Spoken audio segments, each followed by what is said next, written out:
Welcome, welcome everyone to our 9/11 series on It's an our, echo. yeah, I hear echo as well. Um, Welcome everyone to all right, that's better, no echo. To our 9/11 emergency series. This is our third edition of the series. We started off with talking to those who are, these are as well, but talking to nurses who are those who are on demand required to be at work. Our second edition had two individuals who had recovered, were in the process of recovering from COVID-19, and now we are privileged today to have two first responders. And we have Charlene Woodson, who is an EMT, and she's on the front lines working for us every day. And then we have Ms. Kelly Horn, who is a 9/11 operator. Both of these women are on the front lines, and they see things and hear things that we can't even begin to imagine.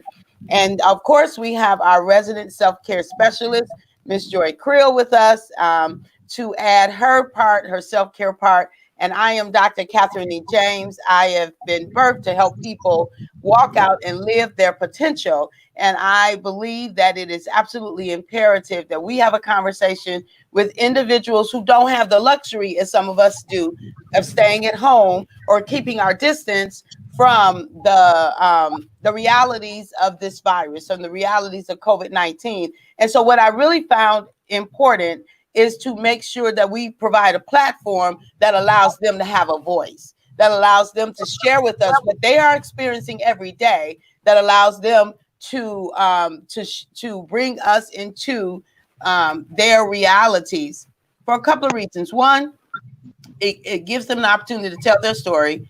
Two, it helps us as the public to get some insight that can position us to better function, right? To know the do's and don'ts, the real do's and don'ts, the where the rubber meets the road kind of thing. And then it also allows us to figure out how can we help our first responders? How can we help those who are required to be out and about during this trying and difficult time? So, with that said, the introduction's out the way. I would like to allow to invite Kelly and Charlene to introduce themselves, adding any additional information that they like to. So, Charlene, let's start with you. What would you like to say to our audience in a way of introducing yourself? Oh, I did leave that kind of broad open, but yeah, in a way of introducing yourself. you know I'm very specific, I so know I was you are. I know you are. trying to figure that out. My name is Charlene Woodson. I am EMT with Detroit Fire Department. I've been on the job since 2014, and yeah, that's who I am. All right. Welcome, Charlene. Kelly. I am Kelly Horn, 911 operator for Detroit Police Communications, and I've been doing that for about 2.5 years now.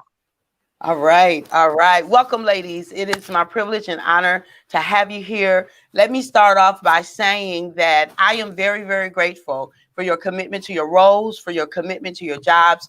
I am very grateful that you are out there on the front lines, helping to keep us safe, helping to answer some of the calls. And you guys are consistently in my prayers because you do the kind of job that many of us would not be able to do. We've got some things going on in the back. It's okay. It's okay. We are live. There's nothing perfect about life. Nothing. And so we will keep going and adjust whatever we need to do. I'm going to start right off with you. All these questions are related to our environment and COVID. And periodically, Joy's going to pop in and let us know what's happening in our comment section. But I'm going to start off with the first question. As it relates to COVID, how are you? And you can answer that question any way you like. How are you emotionally? How are you doing with the changes you've had to make. How are you in general?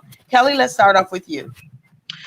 I think I'm a lot better than when we started. I always knew that my job was 24/7. No matter what happened, if something happens that we were expected to work. However, nobody could have predicted this, a pandemic of all things. You don't hear that word thrown around a lot nowadays. But I think in the beginning when this first started, it was a lot of crying. Okay. Just because 911 can change a lot in 2.5 seconds based on what's happening in your environment. And so when people call, it's about me. It's about my emergency when they call in. That's their mindset. And so you have to show empathy. You have to think of them first, no matter what's going on with you. And so through that, it was a lot of things that happened with my own health. Okay. Pains, and it was just stressful. Okay. But now I think I'm a lot better. However, it's still just one of those things where you don't know from day to day what to expect when the calls come in. So okay. So initially, it was more emotional for you. It was more challenging. So you mentioned that there was more crying, and so up until this point, you've been able to make some adjustments that you're better there. Yes. That you're better. Yes. Okay. We're not out in the public, but with officers coming in, often people coming in, the disease definitely made its way inside of our job. Okay. And so that fear of I'm still going and coming every day, and it's still very much able to touch me.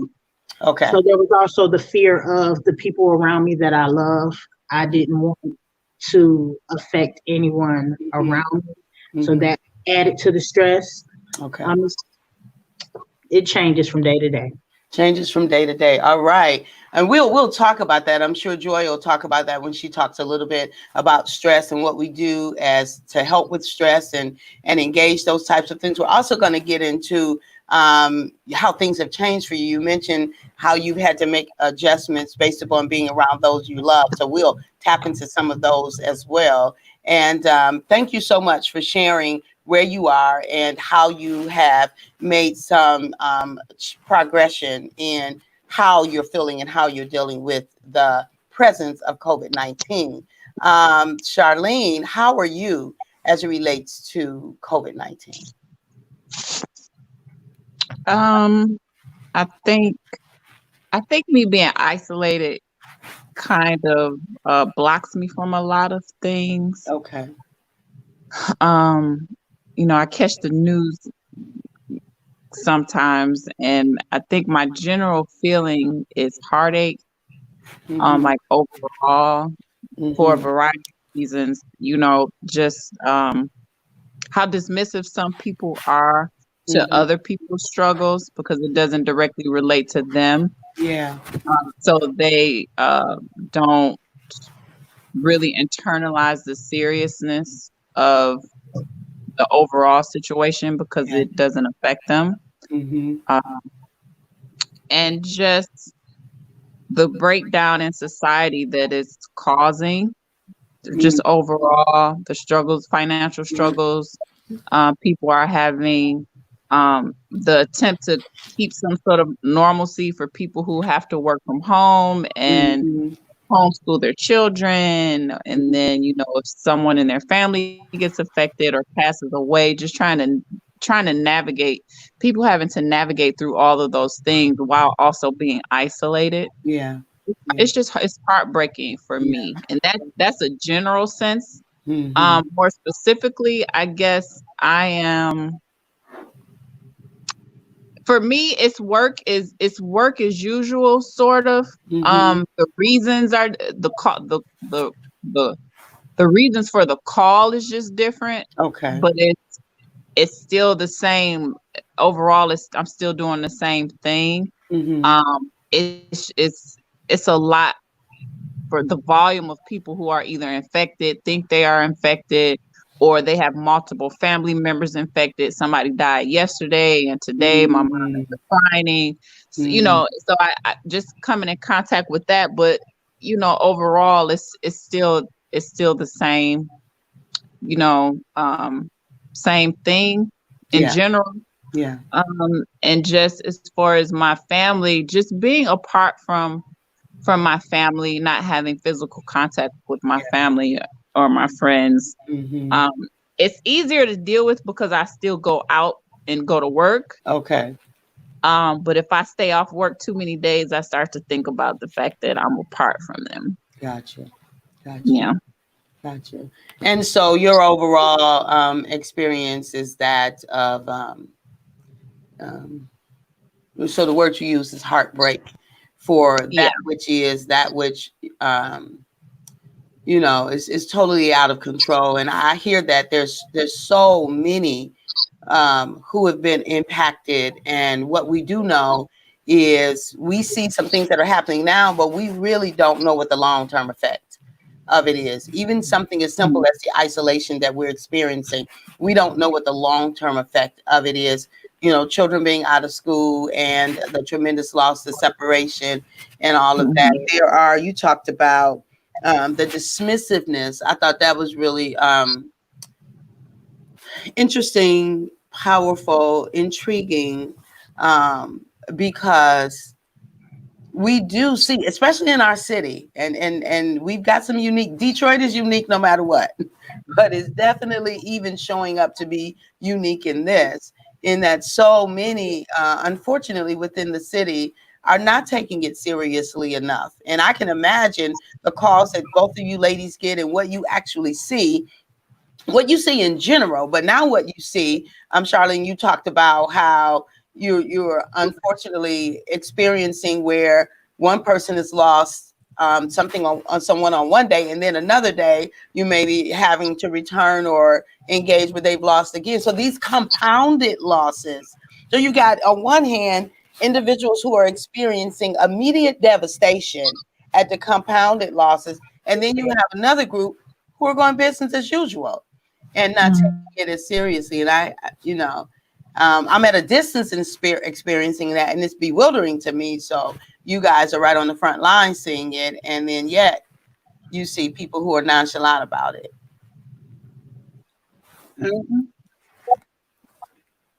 All right. So you kind of touched on the next question. The next question says, how are things different in the world of COVID-19, in our world now, in your particular way of being, living, moving, and doing, thinking? How are they different? And some of the things that you said already is certainly the isolation. Your job pretty much has been the same, except for cases now relative to COVID. Kelly, you talked about the separation from those who you love. Kelly, would talk a little bit more in that, any ways that it's different, but particularly your separation, because yours is a little unique. A little over 2 years ago, my dad received a new heart. And so, you see the commercial and the ads about those who are, I guess, at highest risk for contracting the disease. So you see diabetes, people with heart issues.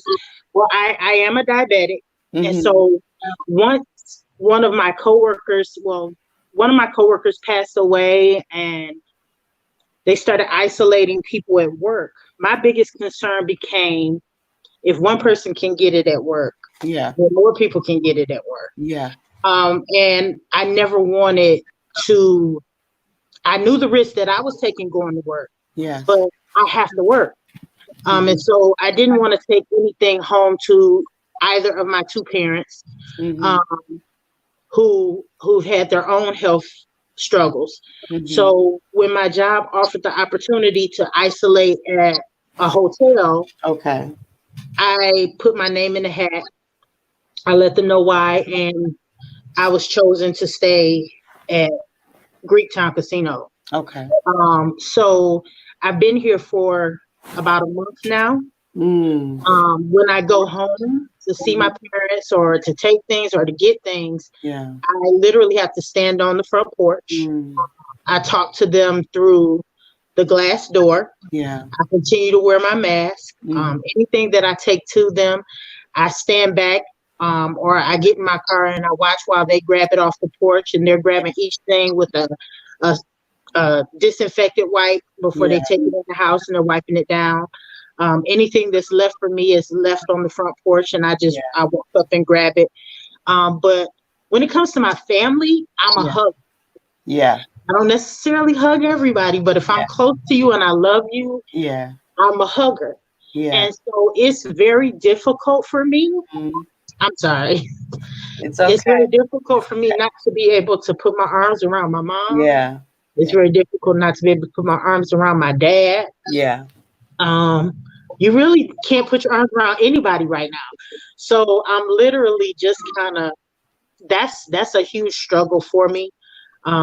But especially with not being able to have that, just sitting around on the sofa watching TV, talking about your day, talking about what's going on around you. I can't really do that. So I come back to the hotel. I may talk to my mom a few times a day on the phone. I may talk to other friends on the phone, but it's very quiet here. Yeah. Yeah.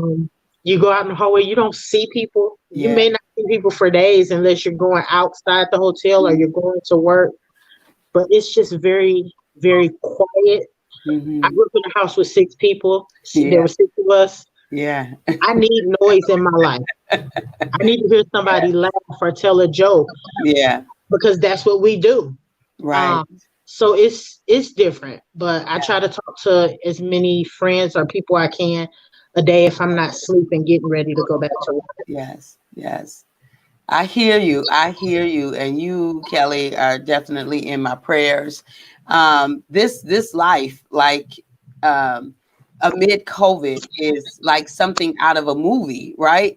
Something out of one of these movies that we watch, that we, wear masks and wear gloves. And like you, Kelly, I'm a hugger. If I see you, when I see people like I don't even know that well, I have to kind of stop myself from hugging. Because it's my natural way of greeting and embracing and just connecting. And so, I can't even imagine. Well, I can't imagine. Actually, I'm living it too. Going and seeing and not being able to hug and saying hi from a distance. And so it is where we are right now. And so you definitely are in my heart and in my prayers, and as your parents as well. And the isolation, I'm very grateful for the city's response to even make that available, to make it as an option for you guys to not have to go home and be concerned about carrying the virus home. And it is, a challenge being isolated. Even the idea of being in a hotel where no one is there. We're used to being in those kinds of places where there are lots of people. And so, definitely holding you up in prayer for those. Thank you for sharing how it's different for you. Charlene, how are things different for you amid COVID-19, in addition to what you've already shared? Just different that I don't have my son. Okay. That's probably the biggest difference. Yeah. Not being able to see him every day. Yeah. Talking to my mom in my car and she's on the porch. Not being able to travel. Oh yeah. Because I had, 2 trips planned that were canceled. And that's probably just the biggest difference, just the lack of human interaction. Yeah. So it's interesting because you guys, so it all boils down to the human, where we live, what matters to us the most, that stands in the forefront of what's different. And so, not being able to see Brayden to pick him up and hold him and all of those kinds of things and have him consistently Yes, and so you definitely for that reason, and for no other reason, but many other reasons, have been in my prayers as we continue to make our way and figure out what normal will be on the other side of it. And so we've got probably some conversation we need to have from Joy. So Joy, let's turn it over to you. So a couple of things, ladies, thank you so very much for your dedication and your work on the front lines. I have been praying for you all specifically, but also for just first responders in general, just with this whole idea of the change and this whole idea of things being different than they were before. So the adjustments that you all have to make. But even in that, your everyday general, like you said, like Charlene said, it's work as usual in some ways for you all. So even your everyday, this is a general call, but that might be exposed to COVID-19 added to that. You know what I mean? So the stresses of your job and all of that. So I acknowledge that, and I'm very, very grateful for what it is that you all do. Just want to go to the comments really quickly. There's quite a few people watching, but Liz Lopez says, thank you to both of you for how you are serving. Monica Rivera says, thank you for your dedications and blessings to you. Keisha Garby says, good morning. And Liz says, this is so powerful. And I just wanted to pause right there because it really is a powerful thing to be able to empathize and be with somebody as they are going through the things that they are going through. So again, very, very grateful for the commitment from you all. I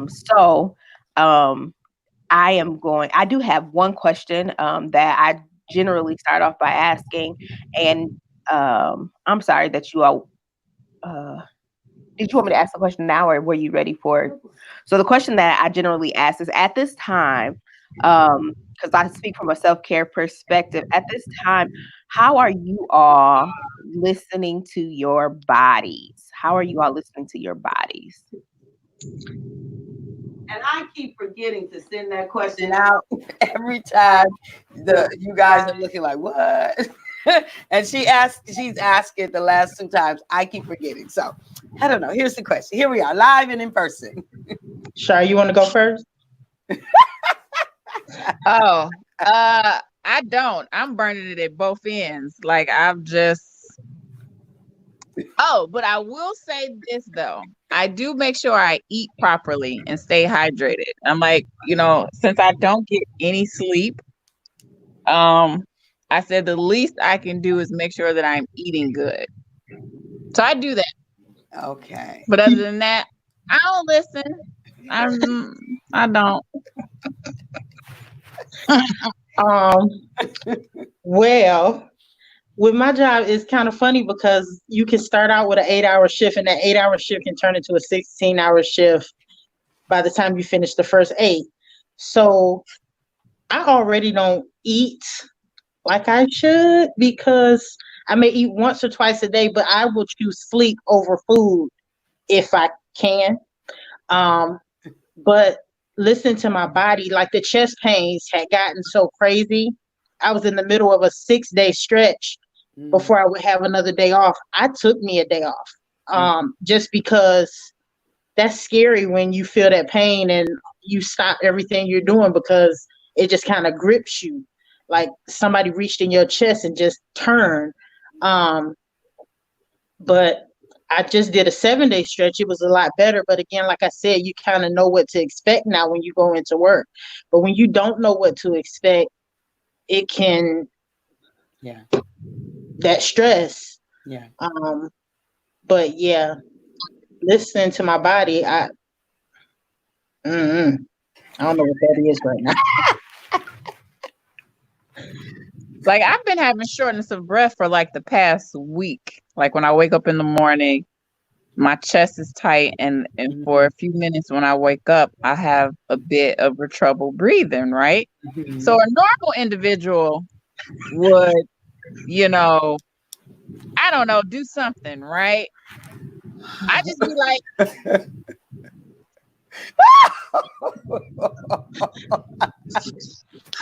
right, it's gone. Bet. Let's keep it moving. No, Charlene. Jesus. No. Oh, Lord. Rescue 911. I'm like, it passed. So it couldn't have been that bad, right? Charlene. That's for another show. That's we need a separate show for what we're hearing right now. Separate show. It's funny because that's the calls we're getting. People with shortness of breath, and here's your EMT that comes to you talking about with shortness of breath, and I just breathe it out. Breathe it out. Just keep breathing. Breathe. No, just keep breathing. girl. Breathe it out. You'll be all right. You'll be okay. Self-care experts, you have some something to share in this segment of She's at a loss. I'm a little bit at a loss. I'm a little bit thrown off. She said, I have shortness of breath and I just let it pass. Wow. So here's what I normally say in the listening to your body segment. Oh, let's go to the comments because we have Patrick Horn who says there's always Lysol. Unfortunately, as the president of these United States has given us the example of that, there's no. And Audio says there's always bleach as well. So what we will not do, let me be very clear from a self-care perspective, we will not suggest that you ingest Lysol, bleach, or any other disinfectant for your sanitizing pleasure on the insides of your body, right? But what I normally say is please be aware of your body and the things that are going on with you so that in the event of a change, you can, self-report said change and deal with it. Charlene, let's pay attention to our breathing. And if anything changes, it seems like it has changed, but if anything changes, let's please be aware and take action. Again, you are so appreciated. They are loving you up in the comments. Debbie Kokolo says, I'm so grateful for you, praying for you daily. Liz Lopez says that your sacrifices are seen and acknowledged. Vanessa says, thanks, Kelly and Charlene and your co-workers. Audio says that you both are my shero. Hold them to that later, ladies. Hold them to that later. And Patrick just seems to be laughing at you all. So we're gonna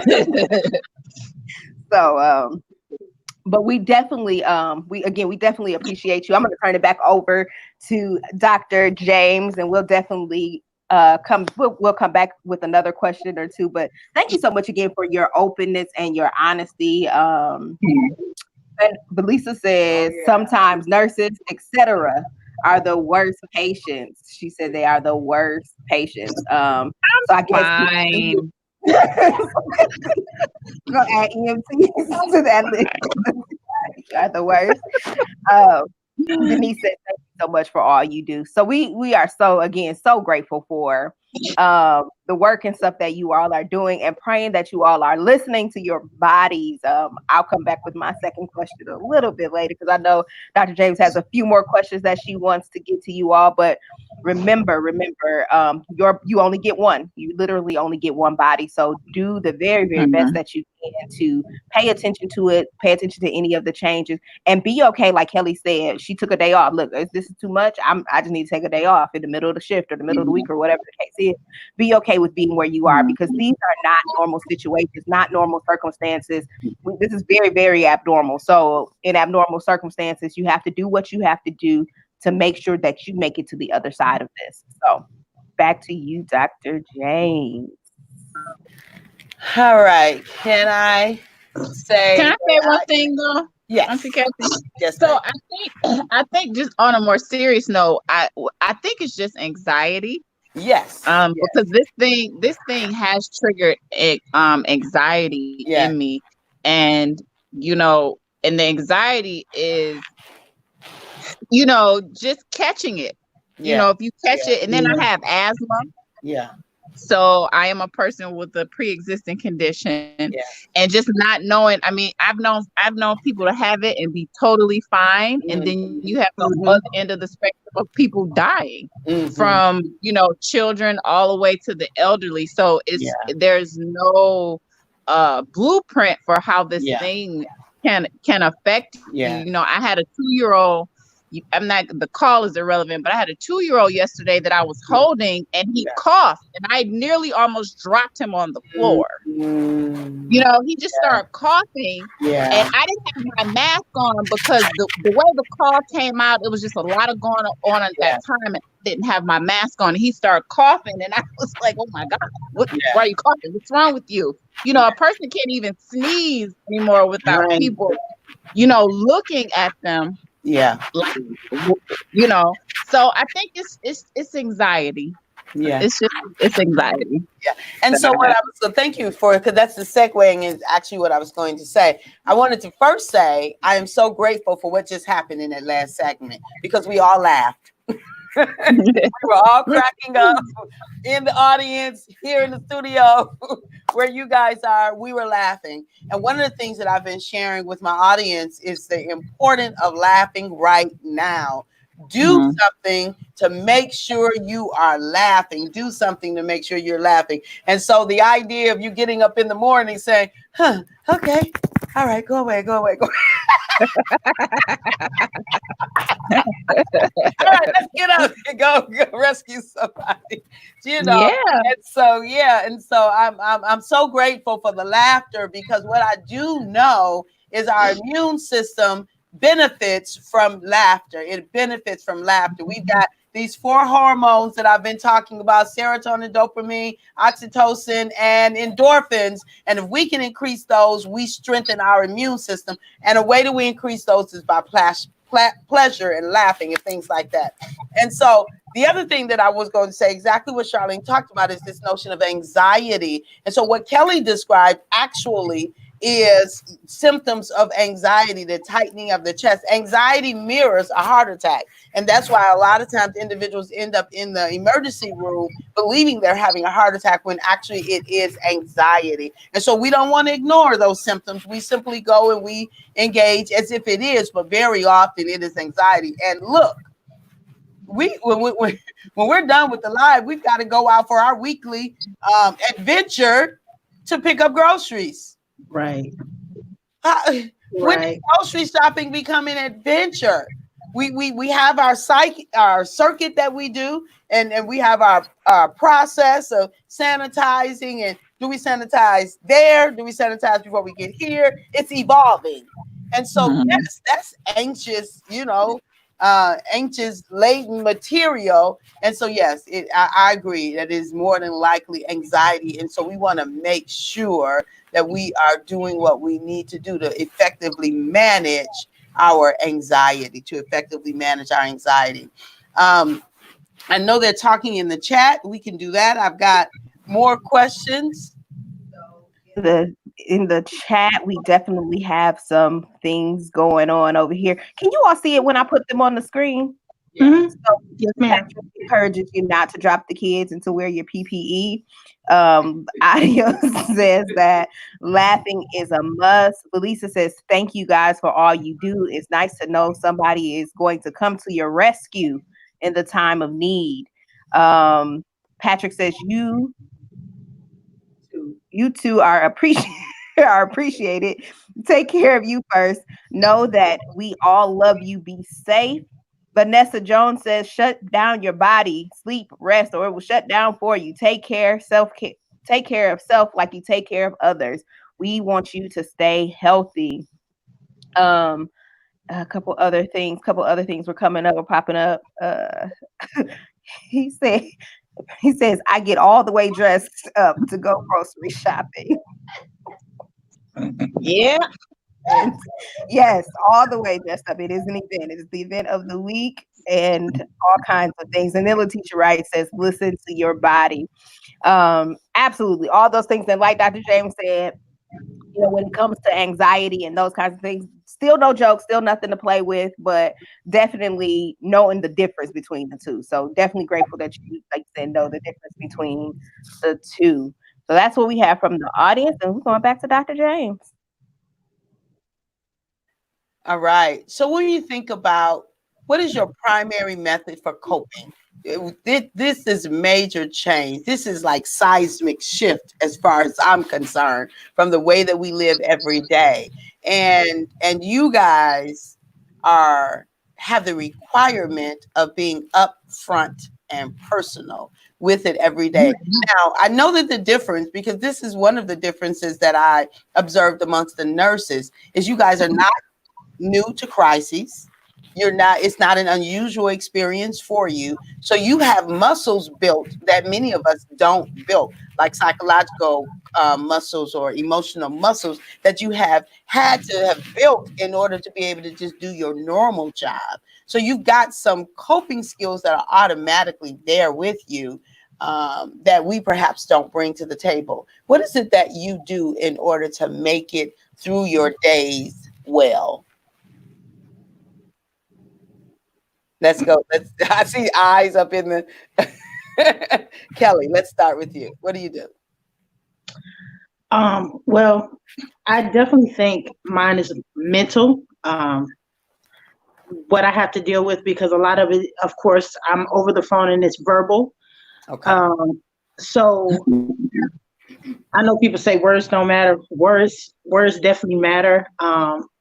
And when people are calling 911, like I said, it's their emergency and it's about them. Mm-hmm. So to cope with it, sometimes sometimes I do just have to take a step back and breathe a little bit. They do allow us, when we get the really tough calls, to take a few minutes to get yourself together. Mm-hmm. But you really don't have a lot of time to cope while you're in the thick of it, because the phones are ringing. People still let me need ask you this, Kelly. Let me ask you this. So is what you're describing now, is that like your normal? And what I'm really getting at is your coping now. Is it different? Do you have to do something different before COVID, or you simply, the skills that you were already using, you're just still using, not adjust, but you're using those same skills? I'm looking at seeing if there's a change in your coping mechanism. No, ma'am, not really. Okay. It's far more calls. And what you're dealing with, some of them are still the same kind of calls. Mm-hmm. The medical calls have definitely increased. Mm-hmm. And sometimes it grips at your heart what you're hearing over the phone. But like I said, in order to cope, you really can only take a moment to step back. Okay. Sometimes you may need to call somebody and cry it out. Sometimes you may just need to take a moment yourself in a quiet corner and cry it out. But there's really nothing different that we can do. Okay.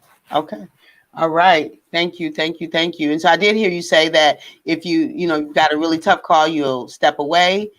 You may need to make your own calls. You may need to reach out to people in order to do what it is that you need to do. Thank you so much. I appreciate your sharing. Charlene, how are you coping? What do you use as your coping skills?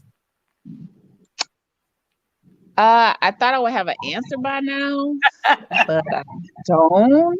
Okay. All right. And I think the thing, I don't know if you remember this, but when I lived with you that long time ago, and you came downstairs and I was giving myself a pedicure and you just stood there looking at me like your parents just put you out and you're sitting here doing a pedicure. What is wrong with you? Right. Do you remember that? I do. Yes.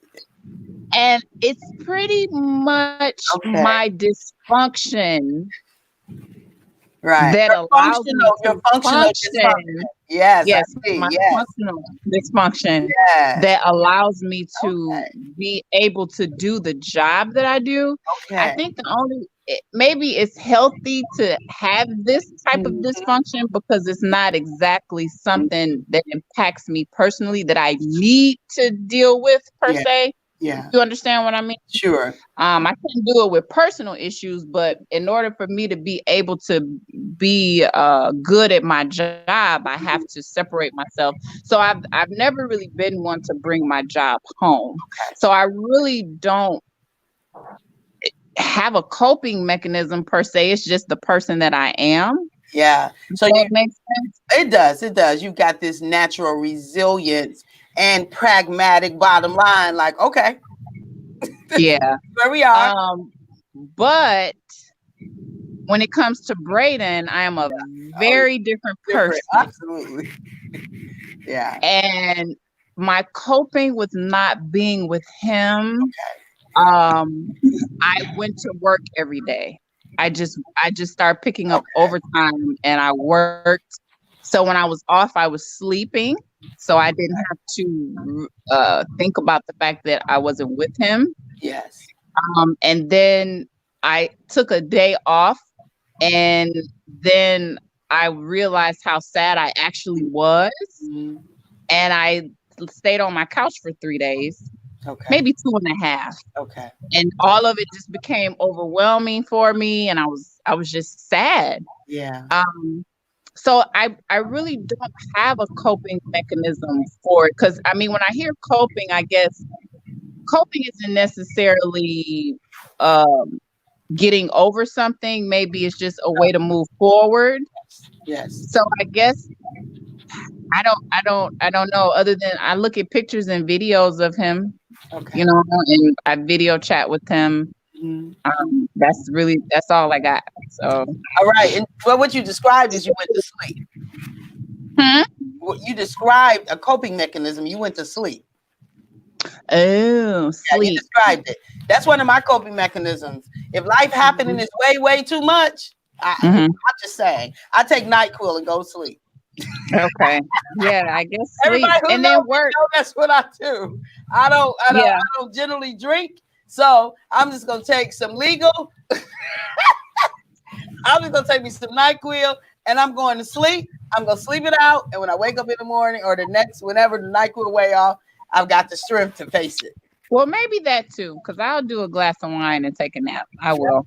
Yep. So I guess I didn't think of that as That's a coping one. coping, but I guess it is. Yeah. Let's go. All right. Thank you. All right. We're going to begin to wrap up because we want to end somewhere close to 10 o'clock. We're a little bit relaxed, but close to 10 o'clock so that we can get on about our day. We have got a couple of things.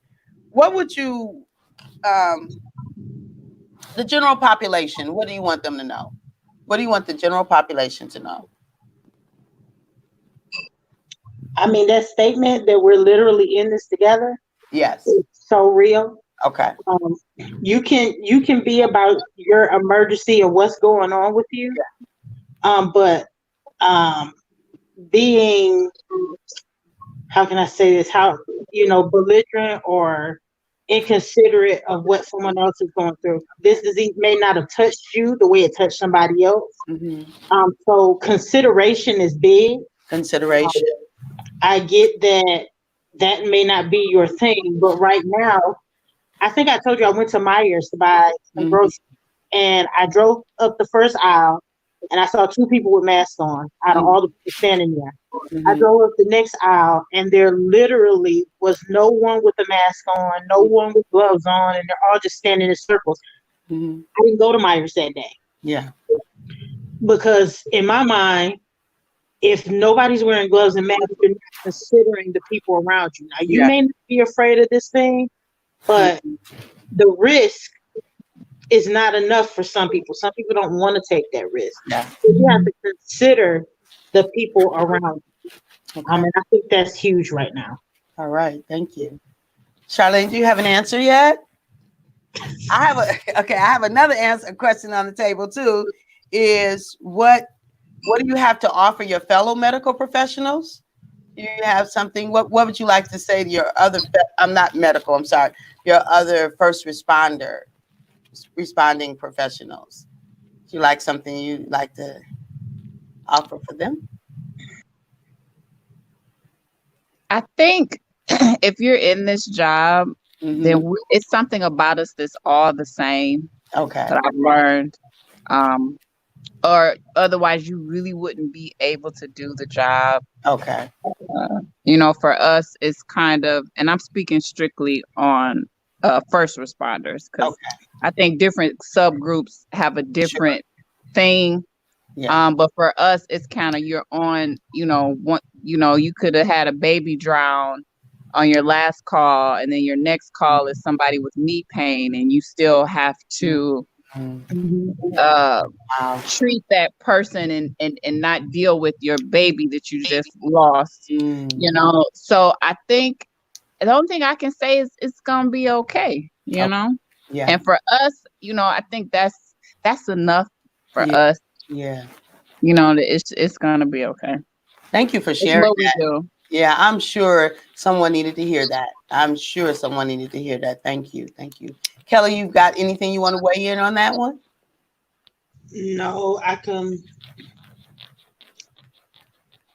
mean, I wouldn't even know really how to answer that. Okay. Because like you said, everybody copes a little different. Yeah. Yeah. I just try to I also like to just try to encourage people around me. Okay. If I see how it's affecting you, I just like to throw out that encouraging word real quick. And while I'm encouraging you, I'm trying to encourage myself. So Wonderful. Thank you. Thank you. And our last question is one of the reasons that I'm doing this is just from a public perspective and to inform us. And so my last question is, how can we better support you? How can we better support you as first responders, as 911 operators? How can we better support you? And Kelly, Who you is actually, we is the public. Oh. So Kelly, you actually had talked about it a couple of times, but the idea of just being considerate and understanding that, yes, you do have an emergency and other people exist outside of your emergency. So one of the things that you said is that one of the things that came up with when we talked to our nurses is that it takes them about 5 minutes to robe up, to put on their gear in order to see a patient. And then every time a patient's family calls, they've got to disrobe, go, take the call. Then they've got to spend that 5 minutes again robing. And so they just wanted the public to understand all those 5 minutes are 5 minutes that we can't care for your loved one. And so that was an insight that we didn't have, that I didn't have at least from a nursing perspective, and that perhaps some family members can understand, okay, let's be strategic. We're going to call, but let's be strategic how we call, because we don't want to waste the precious time saying they're still the same when they could be in there caring for them. So I don't know if there's something that the public needs to know from your end that can better help you with your job, do your job, and not interfere, support you with what you do. No? It's such a loaded question, from my standpoint, my position in the whole thing, because we get so many people who call who shouldn't call. Talk about that a little bit, Charlene, because I think some people don't understand that. Because when I heard you say it the first time, I was blown away, like, really? But yeah, just talk a little bit about what that looks like. On one hand, I understand the way people view medical professionals. Sometimes they look at us like, we got magic, and we can, fix something. Sometimes just the sight of, either police or a fire, like you look at them as aid. They're like, okay, now everything is going to be okay. Whatever it is I'm experiencing right now, it's going to be better because they're here. So sometimes I do understand when people call, if they have shortness of breath, and that's good. All that could be wrong. Just like when I woke up with my shortness of breath, and if I would have called, nothing else is wrong with me. I'm fine. By the time they got there, I don't have the shortness of breath anymore. I'm talking perfectly fine. So for me, when I walk in the door to something like that, I'm like, You're okay now? Yeah, I'm good now. I'm fine. I just couldn't breathe for a second. I didn't know what was going on. Yeah, So yeah, it's just like it's hard to say yeah, like you really shouldn't have called because I yeah. get the anxiety of the Sure, thing. sure. But I think sometimes, but then you do have those people who literally just call because, they want to ride to the hospital. It's a car in Mhm. the driveway. They could have called a friend or Uber.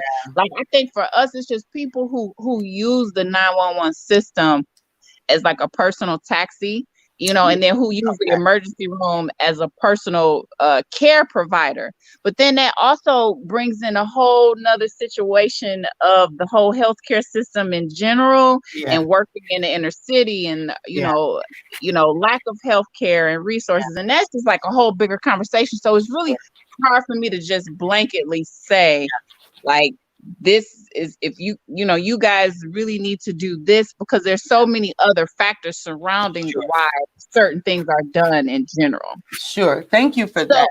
Go ahead. it's really hard to answer, but I think my first thought is kind of like when I hear people say thank you, for what you do, Mhm. it's for me it's just like it's my job. You know what I mean? Like I don't look at it as Mhm. something extraordinary or magical. It's my job. So it's kind of like parents don't look for support from their children. Mhm. Not comparing people to children, but just in the sense of I don't look to the public for my support because they don't have to support me. They need me for something. When they have an emergency or something is wrong, Mhm. they don't have to support me. That's not their position. So I can't really say what it is I feel like the public can do to support me because I'm supposed to support them. Mhm. Mhm. Well, yeah, thank you for that. I appreciate you sharing. But you gave us some insight in the sense that um think twice, if nothing else, but to think twice about something that could be really a non-emergency. Something Mm-hmm. that perhaps is a non-emergency. Certainly, if Yeah. you got a pitter patter in a heart, pick up the phone and call because that Mm-hmm. could be something else. As short as it could be something, then yes. But the idea that so I see it came up. Patrick said, if you can avoid it, don't call 911 unless it's an extreme emergency. People's lives are at risk, and you are complaining about a bloody. And I've had that. I've Yeah, literally had yeah, people call for yeah. hangnail. Right, right. And so, certain there's a car in your driveway and you can't get out, call a tow truck, not a 911 operator. Call a tow truck. And Mm-hmm. so, yeah, I am so appreciative. As we wrap up here, Joy, did you have anything else you wanted to bring to the forefront as we get ready to close? Sure, absolutely. I'm trying to work the back room over here. And I want to go back to the comments really quickly. Letitia Wright says, Charlene, it's not your job, it's your calling. Everybody can't do what you're called to do. If it were just a job, your passion wouldn't be there. Everybody's trauma, Letitia Wright says, everybody's trauma is different. Thank you both for handling each person you encounter with love, care, and consideration. Audio, Bracy says, lunch is on me today. Send him your cash app. Yeah, buddy. Cash app. Send him your cash app. And I think when we were back talking about self-care, we have a couple of things that popped up. Patrick says, sometimes you have to be two different people, one when at work and one when away from the job. You have to learn how to separate them so you can be mentally stable. And I think that's what Charlene was talking about as far as how she's able to separate, the work from home situation and not taking work home. And I think that that's very, very important that as we move forward, like literally understanding how you can help yourself. Like, what does that look like? What does helping yourself look like? Does that look like, work being all work and trying to kind of decompartmentalize and all of that? So I'm just going to encourage you ladies as far as the being a support to you all as you all continue to, move forward, doing the things that you're doing at work. It is my prayer again that you all will look at yourself as being the most important person in your world. You are literally the most important person in your world.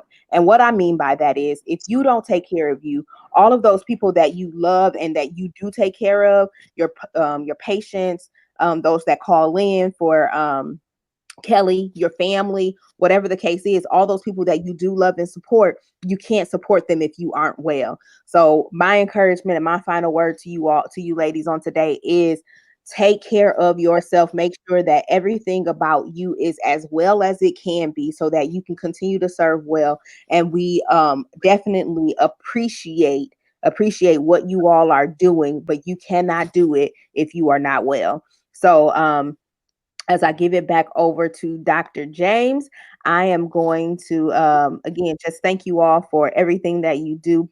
Please make sure that you are caring for yourself well. And if you need some ideas on like self-care techniques and all of those kinds of things, we can definitely make sure that you have everything that you need as far as that's concerned. Okay. All right, Dr. James. All right. I saw a couple of comments come in actually from a shared page. Yvonne Cutright Horn. I want to make sure her comment gets in. She said, "We stand with you. We need to support the process, cooperate with the operators, just answer their questions." Carolyn Bracy said, "We cover you in our prayers." So these are some that are coming in, I think, from the shared Shiloh page. I saw them come across a couple of times. So we probably got some more comments that are out there.